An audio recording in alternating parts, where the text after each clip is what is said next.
All right, y'all. Welcome back to Run the Damn Ball. We talk about Nebraska football, college football.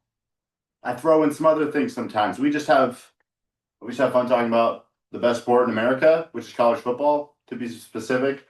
Um, and so we're gonna go through Nebraska season again. I want to do the predictions game by game to start out this video. I did predictions already in like a video I did a month ago, but I wanted to put it on a chalkboard because I've only been utilizing this for like a month. So we're going to do that.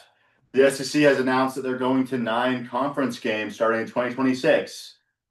That's awesome. And it also brings up other things I want to talk about in the sport. Maybe a rant or two will be had on that. Not even towards the SEC, but like towards, I don't know, schools like Indiana who are cowards.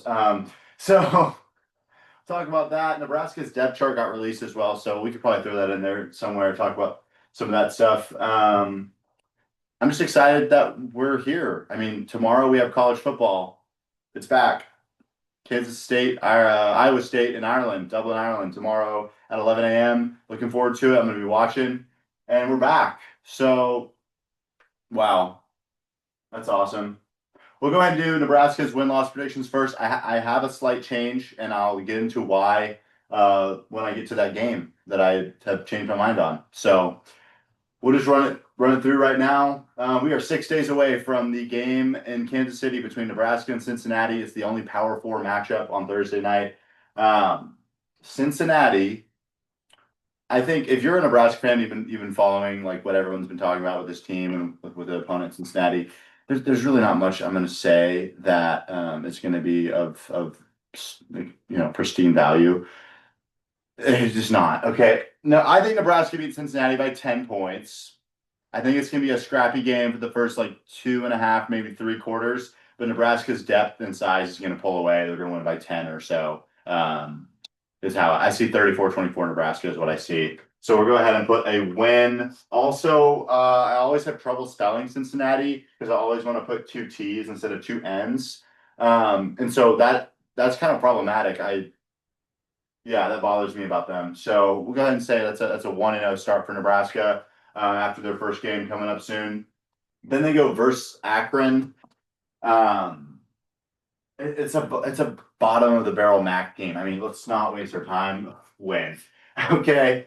And then we got versus Houston Christian. The first time Nebraska's ever played Houston Christian, formerly known as Houston Baptist, who also has a CVS on their visitor sideline. If you ever look at a picture of their stadium, there's like the visitor sideline, and then like 10 feet behind the sideline is like a CVS drive-through because there's just a CVS. So that alone, that we're playing against that school, and obviously it's in Lincoln, Nebraska. We never would go play them at their little rinky-dink stadium. But the fact that the game exists is going to spawn a rant later in this video, but I don't want to get stuck on this game because we all know we're going to blow them out. 3-0. They did give Texas Tech, I believe it was either them or Abilene Christian. I think it was them. A couple of years ago, they gave Texas Tech like a really close game, which is hilarious. But we're going to start 3-0. Just going to go ahead and say that for Nebraska. Me, a Nebraska fan, obviously. A fan of college football, but Nebraska fan first. Just hard sometimes. Sometimes I flip into it just a college football fan if the season doesn't go well. But 3-0 start. Michigan is the next game. I just want to say this real quick. This is part of my fan lore. My first ever Nebraska game was in 2005 at the Alamo Bowl in the Alamo Dome in San Antonio. Nebraska played Michigan that day and won 32-28. I barely remember it because I was 6. I do remember that I liked Michigan's fight song, and then I remember being on my brother's shoulders as we were storming out of the stadium on the Riverwalk after a bowl win. That was probably the peak of the Callahan era in a way. But yeah, just want to throw that in there as a good memory. That was 20 years ago, and I do plan on going to that game again. I haven't got tickets yet, but it's in the works. Michigan, I've talked about this before. I think that they are going to be a scary team down the stretch, the back 6 of their schedule. But I think getting them in Lincoln early in the season before they're really rolling, I think Nebraska is going to win this game by 3 points. I think Oklahoma actually might smack Michigan in week 2. They're going to be a little bit better than they were in that game when this game comes around. But Nebraska, I think, with the home crowd, with Sharon Moore, the head coach for Michigan, not being on the sideline because Michigan's a bunch of cheaters. Talking kind of fast right now. I got my water over here, but I just can't predict Michigan to beat us when I don't really know what Bryce Underwood's going to be, and I know enough about Nebraska. So win 4-0. Now, pump the brakes a little bit on the momentum because see, there's two kinds of Michiganders or whatever they call themselves, people from the state of Michigan. There's two kinds. There's the well, I'm generalizing here, but let's have fun with it. Okay, so there's the Michigan Wolverine type people, and they're in like the far out suburbs of Detroit, or they just leave the state in general. Obviously, they have their little college town of Ann Arbor, but or they go to New York City, or they go to California or wherever, and they're I'm a Michigan alum. Oh, a Michigan man. Oh, all this crap, right? And they're all proud, and I mean they were down bad for like 20 years when they weren't winning anything.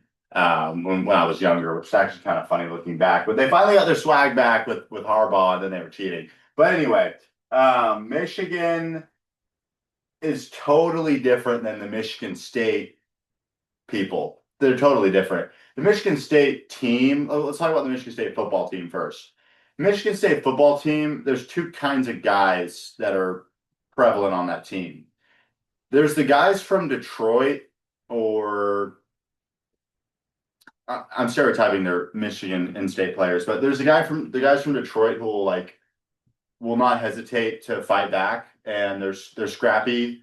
Um, they're tough. They're tough individuals. And then there's the guys from like rural Michigan, the kind of guys that fix your car on Saturday afternoon, or they're blue collar. Those are the kind of people that are Michigan State fans and or Michigan State players. And so you don't just stroll into a game against Michigan State, really ever. Um, I mean, they beat Nebraska, I guess, 2 years ago now with a interim head coach, and they had nothing to play for. No bowls, nothing. Like they just said, screw it, we ball. And they just out scrapped Nebraska. And if Nebraska gets too high on themselves after beating Michigan at home, being 4-0, and Michigan State is going to whack Nebraska in the face. Doesn't mean they're going to beat Nebraska, but you don't just stroll into a game against Michigan State. They're going to be scrappy. They're going to hit back. They're going to probably have some cheap shots. They're going to talk a whole lot because it's just a Draymond Green playing football is what that team is. And so Nebraska's going to be in a dogfight here, and it's going to be that game like back in 2012 when like Nebraska, it looked like they were going to lose the game. Like everything possible was pointing to Nebraska was blowing a football game. And then Taylor Martinez would have like a 70-yard touchdown run, or he'd throw like a ridiculous touchdown pass. And we all were running around the living room like, how the heck did we just win that game? I don't know, but that was awesome. Like the Bo Pelini era, like close wins that we witnessed where we like should have blown it, but somehow won. That's that game right there. Like the 2012 Michigan State Nebraska game, that's what that game is going to be. Nebraska's going to find a way to win by like 6 points, maybe 7. Barely win that game. Aiden Childs will probably be a good quarterback for them this year. The running backs are completely underwhelming, but they have, I mean, Nick Marsh, Cryshawn McCray, who am I forgetting? They got some good wide receivers on that squad, and they're going to cause problems for Nebraska. So watch out for them. They're just trying to get to a bowl this year, but they're a scrap fest game. Especially if they beat Michigan, it's going to be like, oh crap, these guys are a little bit chippier. So can't sleep on anybody. That's the trap game. Everyone's talking about, like, oh, Minnesota's a trap game. How is Minnesota a trap game when we haven't beat them since 2018? That's not a trap game. That's just a game we could very well lose. Michigan State's a trap game. That is the trap game of the year. But yeah, I've said enough about that game. At Maryland, who I think is going to be one of the worst teams in the Big Ten. Win 6-0. Wow. This is where things take a turn. Okay, so I had Nebraska originally going 10-2 this season, and then I thought back to the past. A 2009 Nebraska team led by Ndamukong Suh went 9-3 in the regular season. That team would probably beat Nebraska this year. Yeah, I would say that with confidence. That offense was atrocious in 2009, but they still had NFL dudes at running back. Burkhead and Halou, come on. We don't even know if Emmett's going to be an NFL back. I know people are high on him, but we don't know that. We can't say that right now. He hasn't done enough. All right. I was going to have Nebraska win this game, but I can't have Nebraska going past 9 wins because I think about past Nebraska teams like other ones, like 2011, they went 9-3 during the regular season. 2013, they went 8-4 in the regular season. And that was because of injuries, but still, they ended up getting 9 wins with a bowl win over Georgia. But like, there are good Nebraska teams I can think of that I would pick over this Nebraska team. I know I haven't seen them play, but until I see it, I can't say we're getting 10 wins. 2014 Nebraska, I would take them over this current team, literally because of Mir Abdullah. And that team went 9-3 as well. So it's like, if we got to see it come back to 9-3 before I can predict 10-2. And we have the easiest schedule in the Big Ten this year. And I still think that 9-3 is our peak, which I'm predicting. I'll get to it here in a little bit. But I have us losing to Minnesota. I will get to it here in a little bit. Want a different color, red. There we go. I was losing to Minnesota. I'll get to why in a little bit. But I can't have Nebraska getting 10 wins. I just can't do it yet. They could. I could be wrong. But I think 9-3 is probably the peak. It's a Friday night after a road game at Maryland. Everyone's gonna be a little bit tired.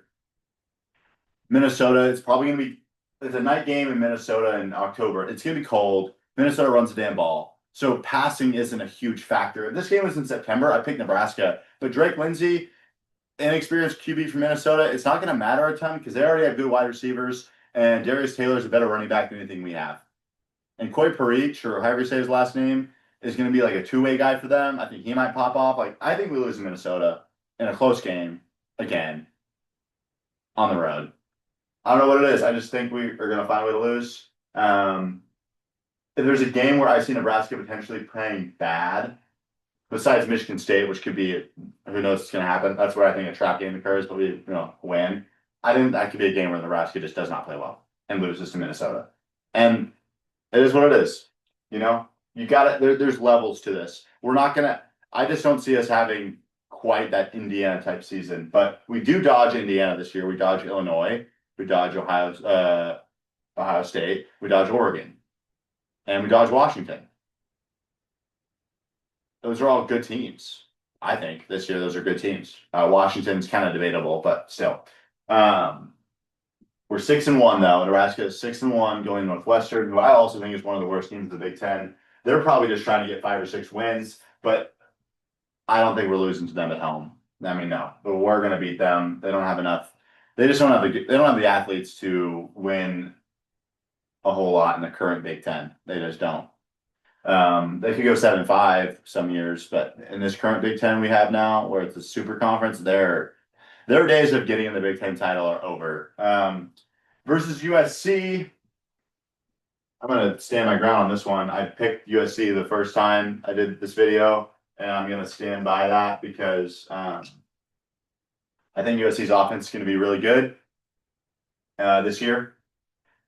And USC is not a consistent football team. I'll say that. They are not consistent. If we catch them in a cold game and Lincoln Riley's being, I don't even know what to call them, just being too much, being ridiculous, and their chemistry's off, we might just beat them. But it's going to be a rocking stadium. Nebraska's wearing all black, and USC is going to be jacked up to play that game. And I think this is the difference maker in this game that I see between USC and Nebraska.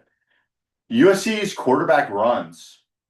Jaden Mayava will run the ball. And that's an extra chunk of yardage and an extra factor in the game that Nebraska is not going to quite have. That's going to push USC to win by 3. And this is the Run the Damn Ball podcast. When has Nebraska been good without a running QB? I don't know, because I have only been alive since 1999. But this would be the first season since, I guess, 2006, Nebraska won 9 games. So that was Zach Taylor right?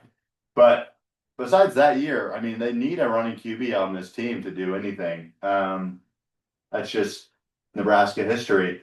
Dylan can totally break that, by the way. I'm not saying that this is like a curse on the program. I'm just saying I think USC gets him. I don't know why, but that's how I see it. I really wish Nebraska would be undefeated at this point, and they very well could be, but I can't put them at 10 wins this season. Anyway, at UCLA, think they get the win. UCLA is probably the biggest mystery in the Big Ten this year. Really don't know what to totally think about them. Nico, I am a llama lava. I know that's not his last name, but that's what I like to call him because he's ridiculous. Um, he's going to be their quarterback. Their offense is a lot of mysteries. They have some transfers coming in. Quasi Gilmore's a good wide receiver. They got a couple tight ends who have done stuff in the past statistically. Jack Peterson, Hudson Havermill. I really should not be bringing up some of these people's names because they are so mid. Their stats are so mid. They still have Jalen Berger at running back. He's actually notable, but 6-year senior somehow. But Nebraska wins because I think they're a better team, and UCLA fans don't really show up that much. Nebraska's going to pack out that Rose Bowl stadium. Give me Nebraska. At that point, they are 8-2 going to the Penn State game. Look, I think Nebraska could pull off exactly what they pulled off against Ohio State last year, where they're going to have a chance to win at Penn State. That's very possible. I do think Penn State's run game is going to be stronger than Nebraska's run game, and it's going to be a cold game in November. Y'all, we have not seen enough from Nebraska over the years for me to think that they're going to go win that game on the road at Penn State in the cold. If this was early in the season, I would be like, you know what, anything's possible. Penn State's competing to make a college football playoff run. I don't think they will, but Nebraska is just trying to get to 9 or 10 wins, which I have them going 9-3. I have them beating Iowa in a close game. I think that this could be an Iowa team that actually scores a lot more points than in previous years because Mark Gronowski is going to be for real for them. Probably their best quarterback in like a decade or so.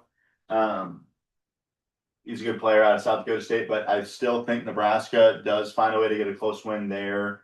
I think we have a better offense than last year. I don't think our defense may not be better, but I think it has better athletes than last year, which is going to be huge. I got Nebraska 20-25. My new predictions 9-3 for the Cornhuskers, which brings us back to what were the good old days for me, which was late Big 12, early Big 10 Nebraska, where every September 3rd was Bo Pelini Day because he went 9-3 at least every year. Wow, that was what a time. So we're back to the Bo Pelini level of football where we are consistently good. And that's where we have it. My bowl predictions, which actually now, if I have Nebraska losing in Minnesota, I think they might change slightly than what I previously would have had. I think that they could end up at the Citrus Bowl at best, but then if not the Citrus Bowl, they'd go to the Music City Bowl. They're going to play an SEC school in a bowl game. My preference would be Oklahoma in a bowl game. That would be so awesome. Wow. Bring back a rivalry in a bowl game against Oklahoma. Think about all the potential rivalries we've missed out on because we just missed bowls for 6 years. We could have probably faced Missouri. We could have faced Missouri in a bowl last year if we would have beat Iowa. So that kind of stuff you think about, right? Yeah. So I think that's all. Depth chart was released. I'll pull this up on my phone. Depth chart was released today, and I have some comments on Nebraska's depth chart that I want to make because there were some surprises on there. So let's pull that up real quick. I'm not going to go over the entire depth chart. I'm just going to mention some names of guys that I was like, oh, didn't know you were like that. So we'll start off. TJ Lateef is the official backup quarterback, which I think makes sense because, okay, my fingers are chalky. Jalen Gramstad is an like a FCS level QB. He was like an NAIA like All American or whatever in Iowa at some small college.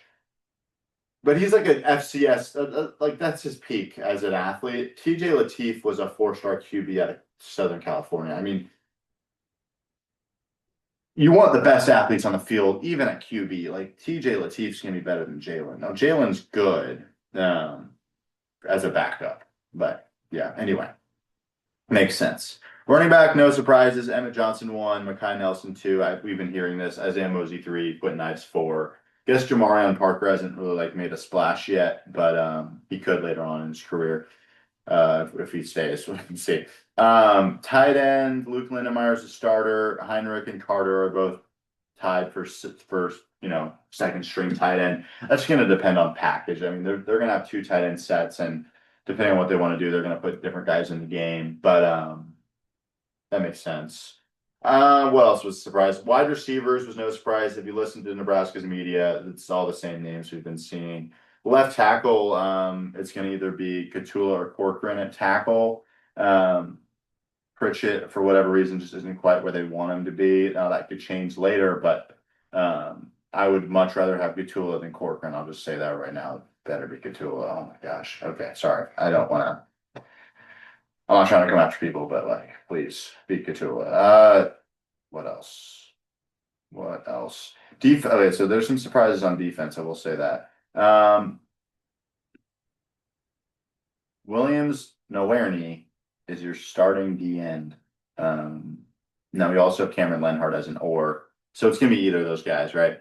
But Nowerney is gonna play a bunch, it seems, just off the bat, which makes sense. I think he was even maybe a 5-star out of high school when he went to Missouri. Transferred in the spring. So that's big time. He's 6'7", 265. I mean, you got a power forward with probably like a 7-foot wingspan at the end. That's pretty good. That's pretty good. I always thought Zion Williamson should have just played football because anyway. What else is surprising on here? Riley Van Poppel isn't listed as the #1 nose guard. It's Elijah Judy. And I wonder if that's because like Van Poppel's more of like a 4. When you have 4 down linemen, you'll go with Van Poppel inside, but it's gonna be more of a like 4-2-5 than it is a 3-3-5, even though it's kind of listed out in a 3-3-5 format. Not sure what that means. David Hufkin is the #3 nose tackle. We haven't heard anything about him. Guy out of Germany, 6'7", 285. You just have like a pretty much a massive lumberjack in the middle as David Hufkin. Got a couple deep tackles listed. Keona Davis, Jalen George, Sua left at 2. That's awesome. Jasant McCall is the starter. That's no surprise. What else?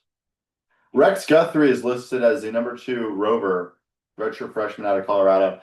I had no idea that this is a guy I never thought about once since he maybe signed at Nebraska, like what, a year and a half ago. Never has he crossed my mind since then. Second string on the defense. That's actually impressive. Wow. Andrew Marshall starting corner. Donovan Jones #2 corner. And then Caleb Bennings, the #2 safety behind Buford. Jameer Khan, #2 nickel behind Hartzog. Obviously, Sierra Wright's a starter. So I mean, stuff we didn't know that we now know with personnel on this team. Kicker is an or. It's either Kyle Kinnan or John Hole. It hasn't even like fully been decided yet. Probably should settle on a guy though. But yeah, kick returner Isaiah Mosey, Kenneth Williams, Mekhi Nelson, Ja'Cory Barney is a punt returner. That's Nebraska's depth chart. That is, I just listed off stuff that was like new, more like new information. If you listen to the Nebraska football media, you would probably know most of that already, but there are some surprises on there. People talk about it. I'm gonna take a slight break. Thinking about it, I really shouldn't even get into some of that stuff because I feel like most people don't care about who the heck is on the field besides like the main players. But I think it's interesting to see the new names each year. I mean, it's a process to where we are now, where we can predict 9-3, and those guys matter too. So anyway, SEC has announced a 9-game conference schedule starting in 2026. This will be the last year of their 8-game conference schedule. And this has been a whole thing where the Big Ten and the Big 12 are arguing that, oh, it's unfair because you guys are playing 8 conference games over there in the South with the ACC and the SEC. And oh, well, the Big 12 needs money, so they're going to always play that extra 10th P4 game. But the Big Ten, you got Indiana and even Nebraska for 2 years in 2026, 2027. But Indiana through like 2030 or something is not playing from like maybe the last couple of years to all the way through 2030. Indiana is playing 0 P4 non-conference games in the regular season because they're protesting the SEC only having 8 conference games. They just look like weak cowards, honestly. That's what and any other school that does that, I mean, shoot, I think it's weak and cowardice to be like, oh, I don't want to. The SEC only plays 8 conference games. Well, now they play 9. So maybe fix your schedules and stop playing. Why are we playing? I know we got the Cincinnati game already, so I can't like fully complain about this. But in a couple of years, next year and also 2027, we have no P4 non-con games. Why are we playing Houston Christian at all, is what I have to say. We need to get to a point as a sport where every game should matter. We don't need this ridiculous 2014 playoff. We need the regular season to matter, and we need a simple, at most, 12-team playoff and just run that thing. And every game should matter. I do not want to face Houston Christian ever again or any team of that caliber. We are wasting our time watching that kind of football. Akron, that level, the group of 5, I will give a pass because I appreciate the group of 5's existence. I do. But unless it's South Dakota State, North Dakota State, or Montana, one of those upper level FCS schools who is better than a lot of MAC schools, why are we playing Cupcake Christian out of wherever? Why aren't we playing Oklahoma? Why aren't we playing Colorado? Why aren't we playing Kansas State, Iowa State, Colorado State, Wyoming? Games that actually matter to fans in the regional area or that have historical rivalry, they matter in some way. I know I'm beating a dead horse and I do this like every 5th episode on here, but like straight up, it will always bother me.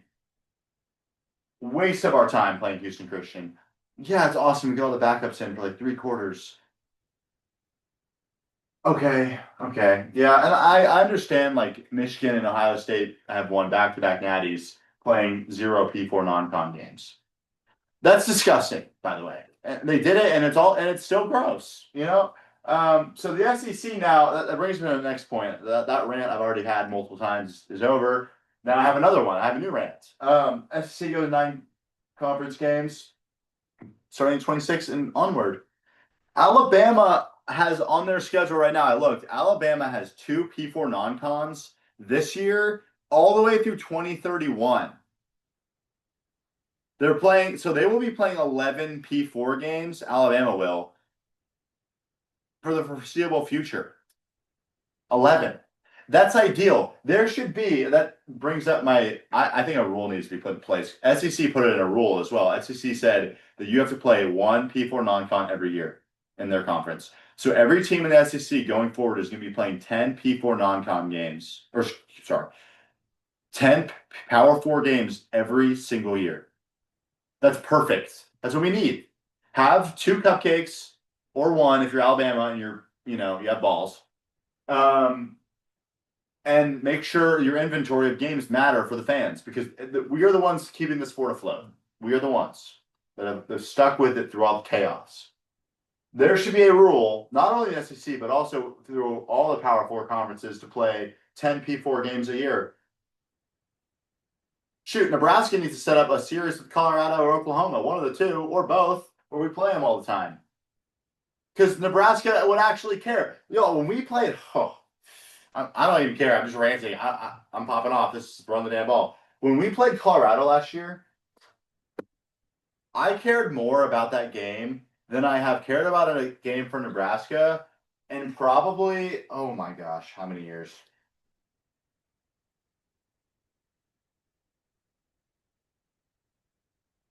just with Dion being there and all the eyes being on that game, it was probably I cared more about that game probably the most since like 2014 Miami. Like unhealthy how much I cared about the game. Like I was yelling. I couldn't have been at the game. I would have like lost my mind. I went to three of those Nebraska Colorado games in a row and witnessed three losses. So I just said, I don't care what happens this fourth one. I ain't gonna be there. But I was yelling at the TV during that game. Enjoy. It was amazing. But I cared because that's a rivalry that matters. Wow. It's that simple. But you have all these people running the sport who don't give a damn. They care about money. So here we are. But yes, back on track. I keep sidetracking. The Big Ten needs to implement this rule of 10 P4 non-con games, or sorry, 10 Power Four games every year for so you have to schedule one non-con P4 game. The whole league does. At least one. So that the inventory matters. Shoot, set up a deal with the SEC and the Big 12 or something where we play them every year. Come on, y'all. It's that simple. It's that simple. So I'm really happy that SEC did this. It honestly was like the best news in college football in a really long time. When you poach Texas and Oklahoma from the Big 12, two blue bloods, and you keep it at 8 conference games, that is just diabolical behavior. No, you got to go to 9 conference games. We need maximum amount of inventory. A&M joined the SEC in 2012. You know how many times A&M has played Georgia since 2012? One. They played one time, and they're in the same conference. That's crazy. Georgia's never even been to Texas A&M. What are we doing? Anyway, so I'm glad the SEC made that move. It made sense. Um, yeah, it's good. We need uniformity. ACC is at 8 conference games, and they have 17 teams. Go to 9. What are we doing? It's crazy. Anyway, I think that rant is over. Indiana's cowards. Um, I know Nebraska's doing the same thing for 2 years. That's ridiculous behavior. But you guys already know how I feel, so I don't need to keep going. I get it from like a trying to make the playoff standpoint. I get it. It's just having uniformity and forcing a non-con P4 game on your league is amazing, and everyone should do it. Um, I got to the depth chart. I got to the SEC news. I got to my rants. I ranted about the Houston Christian game being ridiculous. We'll have a little flashback to the past. Wow. Do I want to age myself on here? Well, 7 years ago, I went to college. I was a freshman, and I went to the Nebraska Akron game, week one. It was Scott Frost's first game. Everyone was so excited. I have never. And the reason we play Akron in 2025 is because that game got thunderstormed out, lightninged out, whatever you want to call it. But I'll talk about that game because that was my first game as a college freshman, and I have never, y'all, in all my years of ever going to college football games, I have never heard a stadium roar like it did when Nebraska ran out of the tunnel versus Akron. Minus the Michigan game in 2021. That was like, and it actually, I think this was like a moment from God. But when they ran out the tunnel that game and I heard the stadium roar, and I'm in South Stadium, it was almost like it hit me and it hit my conscience, or I was like, this is kind of culty in a way. Because the reason we're roaring so loud is because we think Scott Frost is going to take us back to the 90s.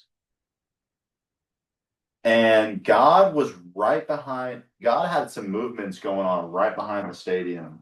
There was a massive storm descending upon the stadium as the team was kicking off the ball. And they didn't even get a playoff. They got the kickoff off, and that was it. And then the rain was coming, and there was lightning, and it was like the rest of like the next 12 hours just thunderstorms. And I like to take things literally in life because I mean life is short. We're here, and then we're gone, and then we're gone. And I think there's direct messages in life, and that Akron game in 2018. Just talking about the past right now, but that was a direct message from God, Yahweh, like the one true God of the universe, quite literally was telling Nebraska fans, this ain't it. And I'm sending a storm to warn you that this is going to be not a good time.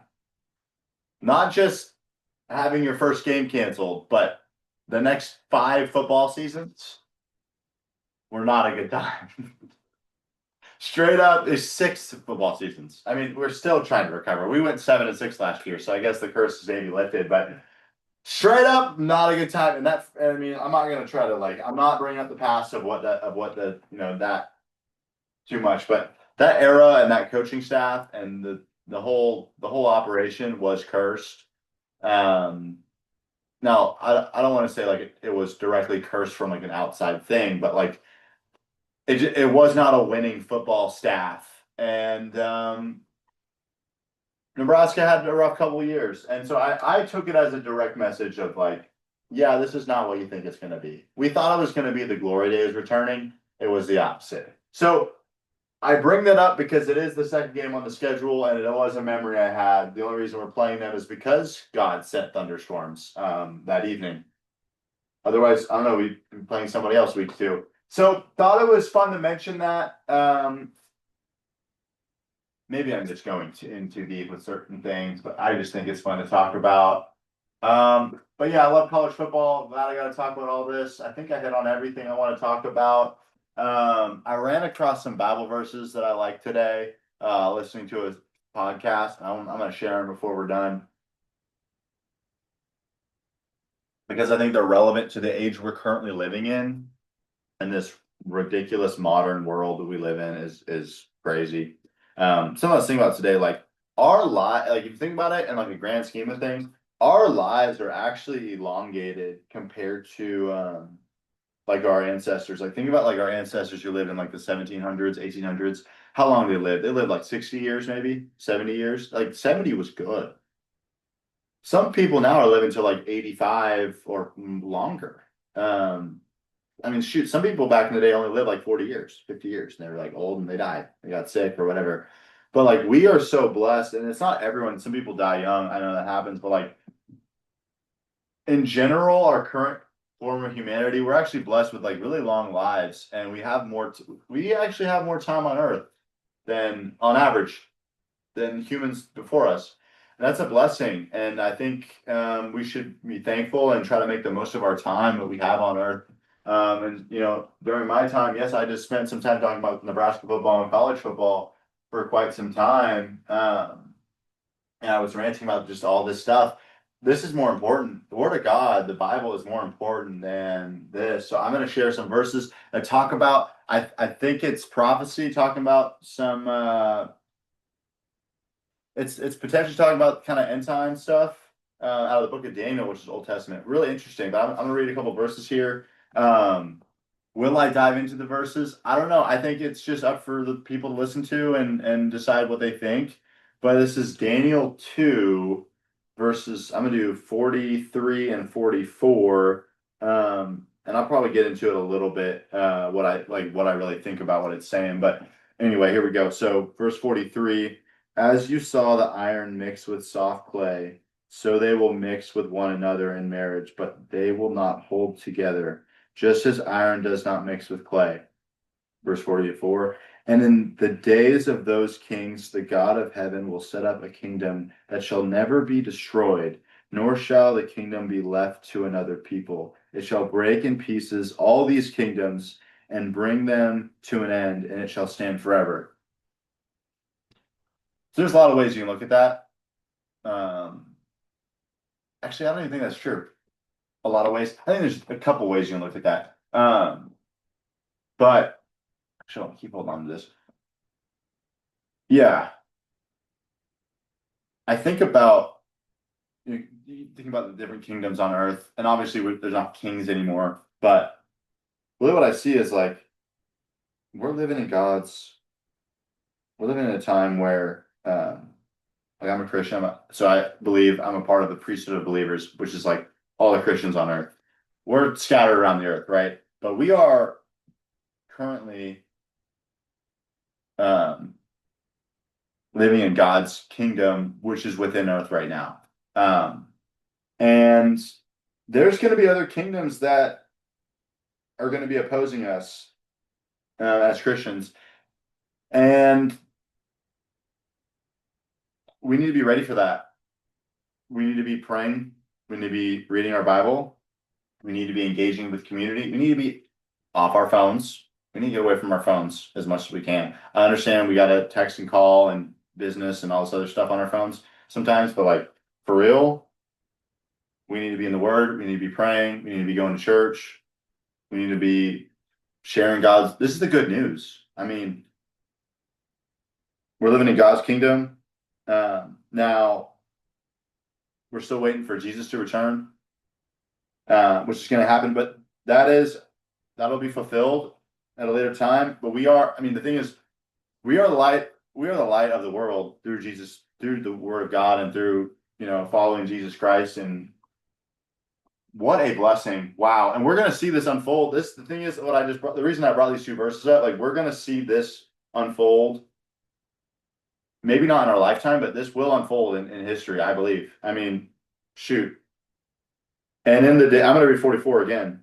And in the days of those kings, the God of heaven will set up a kingdom that shall never be destroyed, nor shall the kingdom be left to another people. It shall break in pieces all these kingdoms and bring them to an end, and it shall stand forever. Eternal kingdom with our God, our Creator.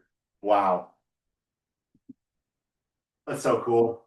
Ah, man. I love sharing that. I enjoy sharing that more than like really any of this. It's just, and it's not the only thing. I want to talk about college football on here, but I feel like, if I'm going to have people watch this, I got to share what's the most important thing in life. What's foundational to me is this. So, wow. Anyway, that's cool. Hopefully Nebraska goes 9-3. That's my prediction of the year. Thank you all for listening. And I hope college football lasts a long time. I'll say that because it's truly a blessing that we have it. It is truly a blessing. Anyway, I've talked a lot. I need to stop talking. Thanks for listening. Run the damn ball. God bless you all. But yeah.